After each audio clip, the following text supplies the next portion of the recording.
कोई बात नहीं है, ठीक है यार। मंच पे इतने लोग रहेंगे।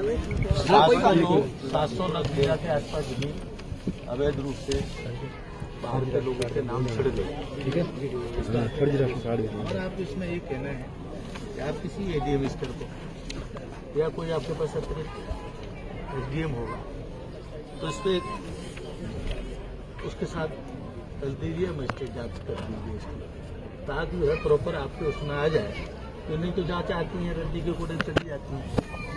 मजिस्ट्रेट जांच रहेगी तो आपके रिकॉर्ड में रहेगी और इस सब के रिकॉर्ड में होगी जो भी रिपोर्ट आएगी। एक तो इसके आप मजिस्ट्रेट जांच करवा लें, चाहे उसी के साथ मजिस्ट्रेट अटैच मजिस्ट्रेट के साथ एक टीम बन सकती है।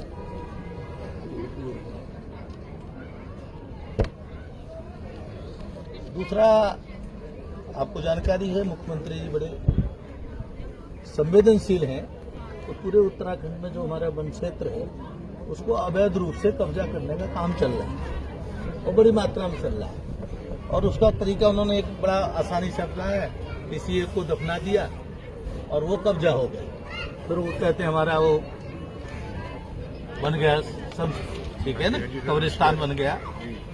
आप ये देखिए वो ट्यूनी में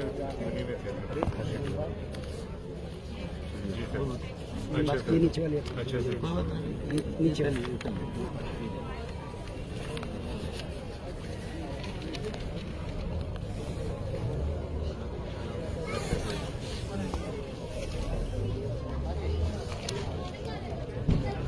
लोक निर्माण विभाग से कहा था कि नहीं चल रहा था।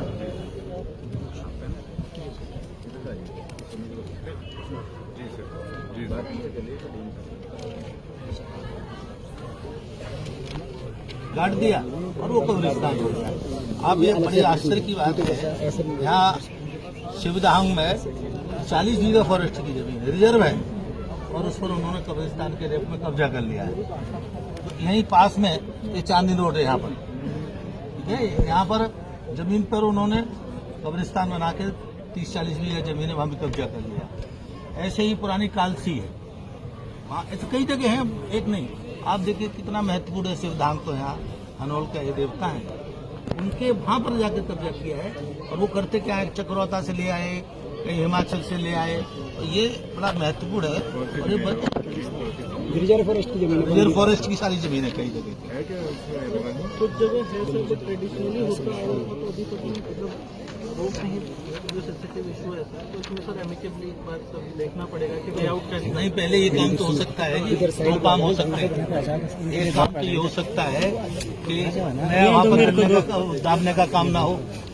एक दूसरी काम क्या है, वो क्या कर रहे हैं, 5 के परमिट है आपकी तरफ से 5 पशु पालने का, और वो ले जाते हैं 100-200 पशु जाकर के कब्जा कर लेते हैं आपकी भूमि पर रख करके। तो आप चेकिंग करा सकते हैं भाई, आपके पास जब 5 का परमिट है या 6 का परमिट आपने दिया है, तो कैसे 200 है, कैसे 300 है, और फिर वो इधर उधर कटान के लिए जाना और ये सब बड़ी व्यवस्था। आप इसको आप डीएफओ हैं क्या, इसे आप बहुत गंभीरता से लीजिए। और ये मुख्यमंत्री जी की प्रायोरिटी में ही हम जानकारी दे दें आपको, ठीक है। और हमने इसी शर्त पे पुनः सरकार बनाने के लिए काम किया कि भाई ये देव भूमि को हम पवित्र नहीं होते। और बाकी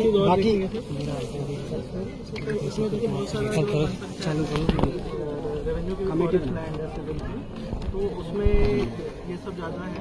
रिजर्व फॉरेस्ट में तो ऐसे इंक्रोचमेंट नहीं है, परमिट का इशू है, वो देख लेंगे। ये शिवधाम में रिजर्व फॉरेस्ट है, ये बहुत बढ़िया है। तो मैंने जो बोला है, आप नहीं तो पता करिए, आपको जानकारी नहीं है। अब ये क्यों नहीं है पास में, चलो आपको दिखा दूं, मैं होके आया हूँ, उसको देख के आया हूँ। आप इसको बात को रिला क्यों रहे, आप गंभीर होना चाहिए। डीएम साहब बैठे हैं आपके सामने, और हम हरिद्वार से आए हैं, आपने दे दिया ना, हम वैसे नहीं आते, हम बिल्कुल परिस्थिति गंभीर बढ़ती जा रही है, इसलिए खुद आया हूँ मैं जान रिसीव करके मुझे देना। दूसरी बात ये है, डीएम साहब एक और मामला है, मासू देवता मंदिर समिति देवलाड़ी माता जो हनोल की समिति है, वो पिछले 26 वर्ष से यहाँ पे पुनर्गठित नहीं हुई। एसडीएम साहब को पिछले साल भी हम लोगों ने बोला था। सर एक रिक्वेस्ट है सर, इसको तत्काल प्रभाव से निरस्त कर दोबारा से पुनर्गठित करें सर। 26 साल से अस्थायी सदस्य के तौर पे लोग बैठे हैं और वहाँ से सदस्य गए इसलिए नहीं बनाए जा रहे हैं क्योंकि वो सिर्फ अपने सीमित क्षेत्र में मंदिर को रखना चाहते हैं। उसका दुरुपयोग हो रहा है सर उसमें 2-3 करोड़ 4 करोड़ रुपए कोष है, उससे सर गौशाला बन सकती है, वहाँ पे शौचालय बन सकता है काम हो वहाँ से। बाकी लोग कृपया जैसे जैसे शिकायत करके आएगी वही सर इसको तत्काल वापस मतलब पुनर्गठित करें। माधवर सिंह सन ऑफ धीरज राम ग्राम पोस्ट ऑफिस फिलहाल ये और बताइए जो प्रगति करते हैं वो जरा जैसे नेता हाँ नागरिक को जानकारी ना उसकी मॉनिटरिंग होती रहे, नहीं तो क्या है वो बात क्या नतीजे को अगर कागज चला जाता है। हम आप लोगों की बहुत प्रसन्नता, हम तो देख के बहुत खुश हुए। आपका इतना प्रयास है, इतने लोग आए हैं, इसका मतलब आपने बहुत गंभीरता सर एक कब्जा है सर, एक ये बड़ी ये बालक है गुजरों ने मकान बना दिए 10 मुस्तफा नाम का आदमी है, कब्जा करके। इसकी अपनी जमीन है, काम के लिए उसको रखा, उसने वहाँ जमीन कब्जा कर ली और बदतमीजी करता है और ये 2023 से लगातार एप्लीकेशन दे रहा है। एसटी के जमीन पे सर बाहर के लोगों ने कोई कार्रवाई नहीं हो रही और सर इसको सरकारी योजना सारी दी जा रही। एफआईआर करवाई इन्होंने। नहीं है सर आप शिकायत करते हैं, थाने में जाते हैं, एफआईआर करते नहीं हो, प्रैक्टिकली है ना। आप आदेश कर दो एफआईआर के लिए, एफआईआर के लिए आदेश करो, ठीक बात है। और जगह खाली कराने के लिए 2 काम रिसीव तो उधर से सर कब्जा की गई है एसटी की। अवैध रूप से कब्जा इनकी जमीन को है और परेशान कर रहा है वो आदमी। सर 10 डेरे बन गए, अभी तक हटाए नहीं हुए, बार समय मांग रहा है। बाहर के लोगों को बुलाता है वो आदमी। प्रधानमंत्री आवास तक सर बना दिया और 8 साल में सारे कागज तैयार। ठीक है सर, कोई बात